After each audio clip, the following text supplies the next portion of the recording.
আসসালামু আলাইকুম এভরিওয়ান। যদি বলি বাংলাদেশের সিডানের ক্ষেত্রে টয়োটা সবচেয়ে কমন গাড়ি কোনটা, সেটা হচ্ছে এলিয়ন বা প্রিমিয়াম। আর আজকের ভিডিওতে এজ মোটর কর্প থেকে আমি জোবাইর হাসান রাকিন দেখাবো একটা 2005 মডেলের খুবই ফ্রেশ কন্ডিশনে একটা প্রিমিয়াম, যে গাড়িটা আপনারা পেয়ে যাবেন শুধুমাত্র এজ মোটর কর্পে। গাড়িটা তেলে আছে, সবকিছু জেনুইন, ইভেন লাইট থেকে ব্যাকলাইট, হেডলাইট থেকে ব্যাকলাইট, গ্লাস থেকে সবকিছু কিন্তু এখন পর্যন্ত জেনুইন অবস্থায় আছে। এজ মোটর কর্পে আমি জোবাইর হাসান রাকিন অনেকদিন পর আমাদের ইউটিউব চ্যানেলে কিন্তু একটা গাড়ির ভিডিও নিয়ে এসেছি। তো চলুন এই গাড়িটার সম্পর্কে বিস্তারিত দেখবো এবং ভিডিও শেষে কিন্তু প্রাইসটাও বলে দিব। যেহেতু ভিডিওতে বলেছিলাম যে গাড়ির হেডলাইট এবং ব্যাকলাইট সবই অরিজিনাল, তো সবকিছু আপনাকে দেখাবো। মাহাদি একটু সামনে আসবেন, দেখতে পাচ্ছেন গাড়িটার হেডলাইট গুলো গ্রিন সিলেকশন হেডলাইটে কিন্তু ব্যবহার আমরা গাড়িটার সাথে দেখতে পাচ্ছি। ঢাকা মেট্রো গ 29 সিলের একটি গাড়ি, যেটা ইন্ডিকেট করছে গাড়িটা কিন্তু রেজিস্ট্রেশন হয়েছে 2010 সালে। অনেকে এখন কোশ্চেন করবেন যে 2010 সাল থেকে প্রথম মালিকই গাড়িটা চালিয়েছেন কিনা। জি, এই গাড়িটা একবারে ফার্স্ট ওনারের থেকে আমরা নিয়েছি। ম্যাডাম ঢাকা ইউনিভার্সিটির একজন প্রফেসর ছিলেন এবং গাড়িটা কিন্তু একবার ইঞ্জিন পরিবর্তন হয়েছে এবং ইঞ্জিনের নাম্বারটা কিন্তু অবশ্যই কাগজে মেনশন করা আছে। তো চলুন গাড়িটার ইন্টেরিয়র পার্টটা একটু আমরা দেখি। গাড়িটা এজ ইট ইজ কন্ডিশন আমরা রেখেছি এবং কালারও কোনো কাজ করিনি। ইন্টেরিয়র কন্ডিশন এজ এ 2005 এর গাড়ি হিসাবে কিন্তু বেশ ভালো আছে। আপনার স্টিয়ারিং গুলো দেখতে পাচ্ছেন বেশ সুন্দর এবং কয়েকটা জায়গায় কিন্তু উডেনের কিন্তু কাজ আমরা দেখতে পাচ্ছি।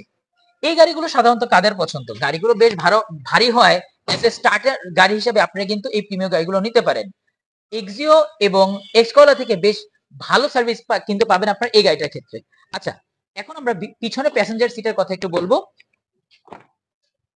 দেখতে পাচ্ছেন আমরা কিন্তু গাড়ির ওভারঅল পিছনের কন্ডিশনও কিন্তু বেশ ভালো। কোনো প্রকার সিট কভার হয়তো বা আগে সিট কভার ইউজ হয়েছে, আমরা কিন্তু সিট কভার গুলোকে খুলে ফেলেছি এবং পিছনের সিটের অবস্থা কিন্তু বেশ ভালো। তো চলুন এই মোমেন্টে আমরা গাড়িটার ঠিক পিছন সাইড থেকে যদি একটু দেখি।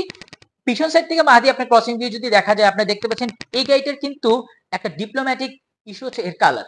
আমরা বাজারে প্রিমিয়াম কিন্তু পার্ল কালার পেয়ে থাকি, প্রিমিয়াম কিন্তু পেয়ে থাকি সিলভার কালার। এই গাড়িটা কালারটা কিন্তু বেশ চয়েসেবল একটি কালার এবং বেশ প্রেজেন্টেবল। আপনারা কিন্তু দেখতে পাচ্ছেন গাড়িটার পার্সিয়াল কয়েকটা জায়গা ছাড়া অলমোস্ট বেশিরভাগ ক্ষেত্রে কিন্তু কালারটা একেবারে জেনুইন অবস্থায় আছে। সামনের হেডলাইটটা যেরকম অরিজিনাল, সামনের গ্লাসটা যেরকম অরিজিনাল, পিছনের লাইট ব্যাকলাইট এবং পিছনের গ্লাসটা কিন্তু গাড়িটার সাথে একেবারে জেনুইন অবস্থায় আছে। এসএস এর বাম্পার ইনস্টল করা আছে, বেশ ভারী একটা বাম্পার। যেহেতু আমরা কোনো প্রকার রঙের কাজ করিনি, সেক্ষেত্রে বাম্পারটি কিন্তু আমরা এভাবেই রেখেছি। ওভারঅল পিছন থেকে যদি আপনারা এই লেফট সাইড থেকে যদি একটু ক্রসিং ভিউ নেন, আপনারা দেখতে পাচ্ছেন গাড়িটা কিন্তু বেশ বড় একটা গাড়ি এবং গাড়িটার কিন্তু ওভারঅল প্রেজেন্টেশনে কিন্তু বেশ সুন্দর। অন্যান্য প্রিমিয়াম থেকে একটু হলেও কিন্তু গাড়িটা আলাদা একটা ফিচার আপনাকে দিবে। টায়ারের কন্ডিশন বেশ ভালো, টায়ারের সাইজ হচ্ছে 14। টায়ারগুলো নির্দ্বিধায় আপনাদেরকে 1.5 থেকে 2 বছরের মতো একটা সাপোর্ট দিবে। রিমগুলো দেখতে পাচ্ছেন একেবারে জেনুইন অবস্থায় আছে। মাইলেজের সম্পর্কে যদি কথা বলি, আপনারা জেনে থাকেন যে এজ মোটর কর্প সাধারণত মাইলেজে হাত দেয় না। নিয়ার অ্যাবাউট 1 লক্ষ সামথিং মাইলেজে গাড়িটা আমরা পেয়ে যাচ্ছি।